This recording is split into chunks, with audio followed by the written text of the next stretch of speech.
immigration experts are now saying that net migration, these figures are officially due to be published a little bit later this month, but they've given us a bit of a heads up, could hit a record high of 675,000. That, for what it's worth, is double the pre-Brexit peak of 331,000 8 years ago.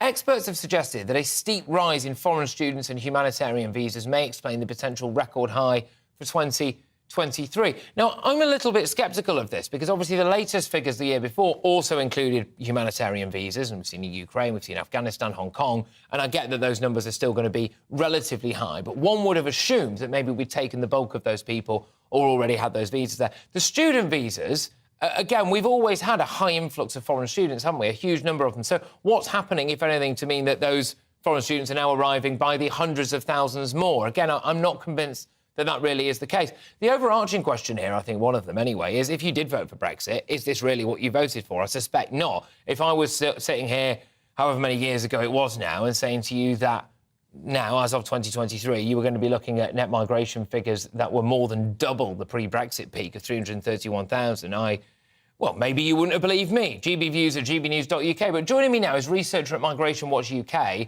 It's Jeremy Hutton. Jeremy, thank you very much for joining us. Look, do you buy the idea that this huge influx in net migration is down to humanitarian visas and students?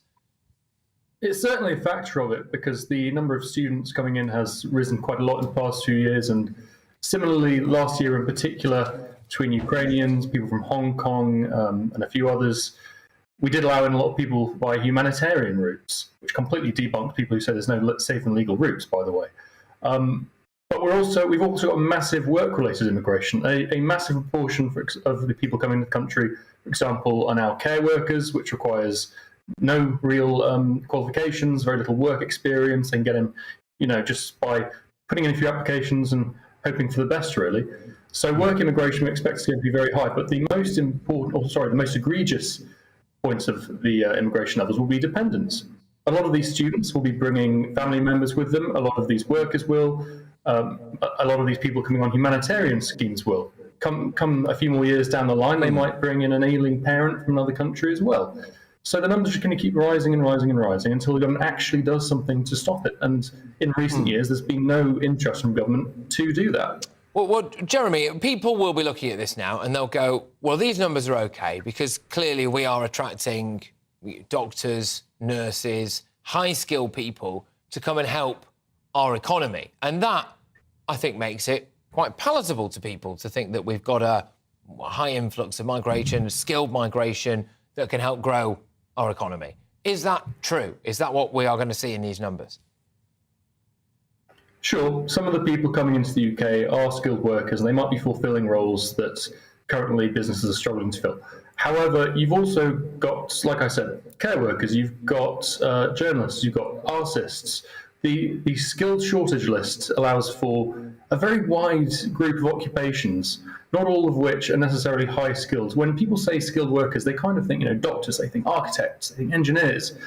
But now you've got carpenters and plasterers on the list and things like that, which, sure, they're skilled, but you don't require the same level of competition to fill those roles. We should be filling those jobs, that labour requirement, from the UK workforce.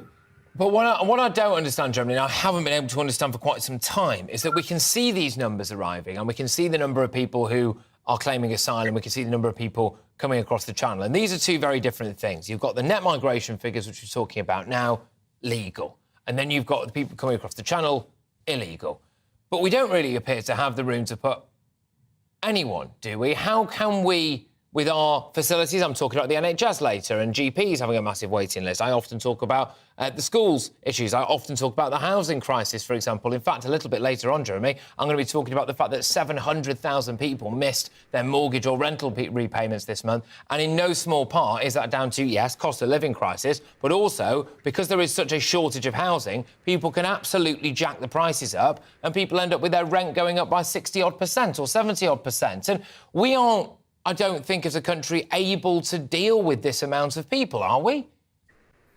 No, I think out of all those things you mentioned, which are all absolutely terrific points, to me the housing crisis is the most important. It's the one greatest thing that's stopping people from getting ahead in life, and actually leading, I imagine, to a lot of British people emigrating themselves and just giving up on the UK, because at the moment the country doesn't seem like a very prosperous place.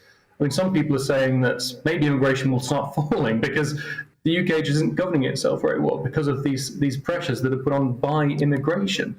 So, like you say, we do seem to be at capacity. We're the most crowded country in Europe. Well, England is, at least, ahead of the Netherlands, ahead of France, ahead of Germany.